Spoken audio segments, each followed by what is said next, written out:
Hey, what's up, everybody? This is Charles, and I welcome you guys to another episode of the Dreamerspro Show, where we cover everything from sports, hot topics, classic debates, entertainment, and where we give you guys a fresh perspective on things and how we see them. And in today's episode, the topic is, can the Clippers keep the pressure on in Game 4 and keep their season alive? So that's the topic I want to get into in today's video. But before we get into that, I want you guys to please make sure you go ahead and hit the like button, hit the subscribe button, and hit the notification bell to be notified whenever we drop our content. Also, make sure you go ahead and check out Dreamerspro Max, an online sports community place where you can go and start basketball discussions, chat live during games, which we will be doing tonight, and so many other cool things. If you guys are interested in that, be sure to check that out. We have that linked in the description below, and also make sure you go ahead and click the join button to join the channel to become a member of our channel and receive loyalty badges from us. Anyway, so let's get into today's game. So today is going to be a big game. Finally, the game is here. It's going to be Game 4, and it's going to be a very big one. And the question we're all asking is, the question we're all wondering is, will the Clippers be able to once again come back from an 0-2 deficit? Will they be able to do it again? They did it in round 1, but that round one was a little bit funky because they lost the first 2 games at home. Then they did it in round 2. Granted, in round 2, they did it. I mean, in both of those rounds, they did it with their best player, Kawhi Leonard, who's not playing. And now, ultimately, we're going to be asking them to do it for a third time in the conference finals if they can come back from an 0-2 deficit. Now, they did win Game 3 in a pretty convincing fashion, winning it by 14 points, and it was a defensive struggle. But going into Game 4 is going to be a little bit different. Now, I did get an update that Kawhi Leonard will not be available for today's game. For Game 4, he won't be playing, which is a bummer. Let's just be honest, because I actually thought that he was going to come back for Game 4. We saw him in Game 3. He was up in the box seats or whatever you want to call it. He was there with his family. He didn't look like he didn't need any assistance. He didn't have any crutches. He didn't have any apparatus over his knees or whatever it is. Now, it's worth saying that I did also see Serge Ibaka at the game. Now, we do know that Serge Ibaka did get back surgery, but he's at the game, and I think he was standing up for the majority of the game. So maybe some surgeries don't require you to be, in the bed, or, maybe it may not impair your mobility to a certain extent where you can't stand up like Serge, who had back surgery. Some people said Kawhi Leonard already got surgery on his knee. That's what Skip Bayless is saying. And the Clippers have maintained that it's just a right ankle sprain, and in fact, it's not an ACL tear. If it is, in fact, a right ankle sprain, then one would assume that he's nursing himself to get back to full strength and ultimately play. Now, I thought all of this would kind of lead to him playing in Game 4, but it looks like he won't be playing in Game 4. And Kawhi has been out probably now for 2 solid weeks, right? So he's been out for 2 weeks. And to be quite honest with you, I'm not sure if he's going to come back at all, to be honest, because I don't know, right? I thought he would come back today, but it looks like he's not going to come back today. Now, maybe the team has decided they want to hold on as long as possible, but tonight is another must win, right?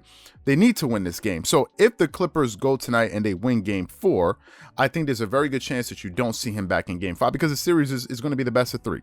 So if they win Game 4, I think the Clippers will now say, okay, listen, worst case scenario, they go to Phoenix again, and then they lose Game 5. Well, now it's a 3-2 series, but what that does is it buys him additional time, because Game 4 is today on Saturday. That means Game 5 is going to be on Monday, and you're looking at a potential Game 6 to be next week, Wednesday, which gives Kawhi Leonard an additional, 4 or 5 days to kind of lick his wounds. So maybe that's the idea, right? Maybe that's the idea. Now, if they, in fact, win tonight, then they go to Phoenix and they lose, then maybe he may return on, Maybe he may return on if they play tonight. That means if they play on Monday, maybe he may return on Wednesday. Now, if you have a scenario in which the Clippers win tonight, which is Game 4, then they go to Phoenix on Monday and win Game 5, you're not going to see Kawhi Leonard in Game 6. I'm sorry. You're just not. I think they're going to say, you know what? Let's just see if they can win it again. I think if they lose, and then it's maybe the thing is, if the series is like tied at 2-2, it's a 3-3, and it's a Game 7, maybe they bring him out. But to be quite honest with you, at this point, I don't know what to think anymore. I don't know if he's coming back or not. I don't know. I've given it my best. I've hypothesized on it, and to this point, I don't have any answers because I don't know actually what's going on. So that's the one thing. So back to the game anyway. I think the Clippers going into this game, if we're going to be talking about lineups and kind of breaking down the strategy, I think what you're going to see is you're going to see the same lineup, right? I think you're going to see the same lineup of Reggie Jackson, Terrence Mann, Paul George. Who was the other guy that they had? They had Zubac, and I think they had someone else that started in place of Marcus Morris Sr. I don't remember. I don't know if it was. I can't remember right now. I can't remember the starter lineup, but I think they're going to go to the same starter lineup. I think the reason Marcus Morris Sr. did not start in game three, is because he had some type of knee issue. I saw when he came on the court during the first substitutions, he had some kind of medical apparatus on his knees, maybe like a brace or something. I don't know what it was on his left knee or whatever it is. So maybe he was suffering through some kind of discomfort with his knee. Maybe that seems to be the case. But I do think the Clippers are going to go to the same lineup. It looks like in game 3, that lineup that they got, it really helped them on the defensive side of the rebounds. Because think about this.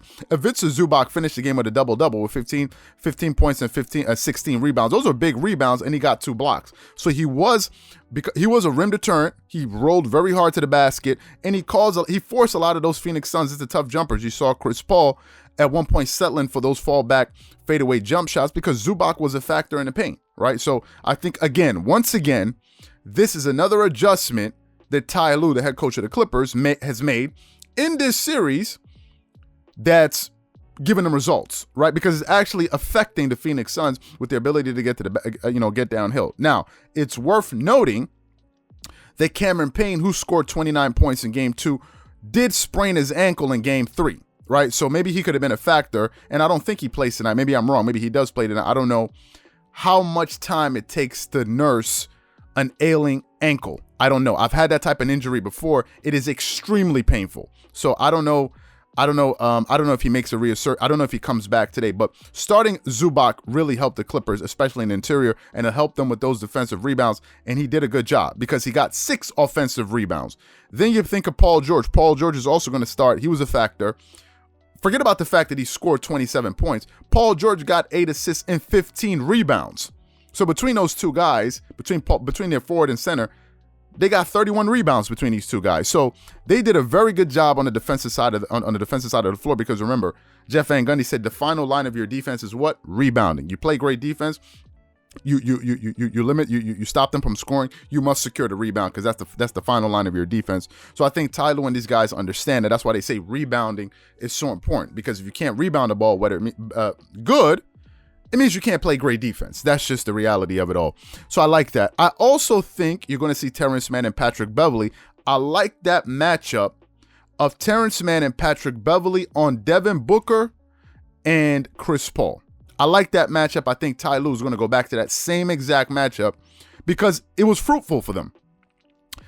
Patrick Beverley bothered Devin Booker in game 3. I don't care what anybody says. Now, they did say that he had the face mask. I've seen other great players with face masks. I've seen Dwayne Wade play with a face mask, if I'm not mistaken. No, LeBron James, Kobe, Kawhi, these guys were able to be effective with it. Now, it did give them some discomfort. Ultimately, though, they were very effective with it. Devin Booker had a horrendous shooting night in game 3. He was 5 of 21. He finished with 15 points. He shot 24% from the field, 14% from the 3. Now, some of it is him, obviously, because he's a great offensive player, and some of it is Patrick Beverley, right? And I think the Clippers like what they got. I think because of the full court pressure that he was putting on Devin Booker, nothing was easy. Sometimes he denied him the pass a lot of times. And I think Terrence Mann is also a good defender, a very good two-way player. He's 6'5". He has a lot of length. He has a lot of athleticism. He has a lot of lateral quickness. He can play angles. Similarly to Kawhi Leonard, he doesn't really gamble. When he does gamble, it usually works out in the favor, of his team. So I think they're going to keep those two guys there on Devin Booker and Chris Paul. But it also allows them to switch on the perimeter because you now have Devin Booker, you now have Paul George, you have Terrence Mann, and then you have Patrick Beverley. All of these guys can switch, and I think they can play 1 to 3. I think Patrick Beverley can guard from the 1 all the way to the 3 spot. So I definitely like that. Now, I think this game is going to be a defensive tug of war. I think it's going to be a defensive tug of war. It's exactly what game 1, game 2, and game 3 was. I think you're going to see both of these teams play with a lot of intensity on the defensive side of the floor. And I think ultimately this game is going to come down to whoever makes shots. Because let's just be honest. In the first half of game 3, either team could make any shots. Ultimately, I think at the end of the game, the Clippers ended up making what? 12 threes to the Suns 10. The Clippers were averaging 14.5 3-pointers a game in the regular season. They did not shoot a good they didn't shoot a good field goal percentage from the 3-point line. I think they shot something like 30-something percent from the 3. The Clippers usually shoot 40%, around 40%, in a game. So I think it's going to come down to whoever makes shots, especially in the second half. I expect both teams to make runs. Don't be surprised if the Clippers go up by 5-10, if the Suns go up by 5-10. Both teams are going to make runs, but both teams are also going to be playing defense as well. I think the Clippers need to focus on making sure that other players beat them apart from Devin Booker. Devin Booker can beat you. I'm not sure if the other guys can beat you in a game. Devin Booker has shown the ability to be able to beat you. He already scored 40 points. He already scored 40 points once in this series. I think he had a 40-point triple-double in game 2, if I'm not mistaken. So that's that. On the Clippers side, though, I expect a balanced attack. I don't think the majority of the offense is going to come from one or two players. I think it's going to come from a blend of players on the Clippers side. You're talking about Reggie Jackson. You're talking about Terrence Mann. You're talking about Patrick Beverley. You're talking about Paul George, Marcus Morris, Nicholas Batum. I think you're going to need some timely shots, and even if it's a Zubac, right? I think they're going to need to score by committee. The Phoenix Suns, that's what they did in game 3. Now, ultimately, it didn't work out for them in the end, but they had, 1, 2, 3, 4, 5. They had 5 players in double figures. On the Clippers side, they had 1, 2, 3, 4. They had 4 players in double figures, but those guys contributed. Paul George had 27. Terrence Mann had 12. Victor Zubac had 15. Reggie Jackson had 23. Then you got guys like Patrick Beverley chipped in with 8. Marcus Morris Sr. chipped in with 8. He was 2 of 2 from the 3-point line. Luke Kennard had 9 points. I expect Luke Kennard at certain stretches in this game to come in, make an impact. I expect him to make at least 1 or 2 threes in this game as well, right? They're going to need a balanced attack. I do think it's going to be a very physical game, but ultimately, this is just my prediction here. I think the Clippers are going to prevail, and I think they're going to tie this series up 2-2. I think they're going to tie this series up. And if they do somehow end up tying up this series 2-2, I think it's going to shift all of the pressure over to the Phoenix Suns, similarly to what happened with the Utah Jazz when the Clippers tied the series, and then they now have to go home and defend home court.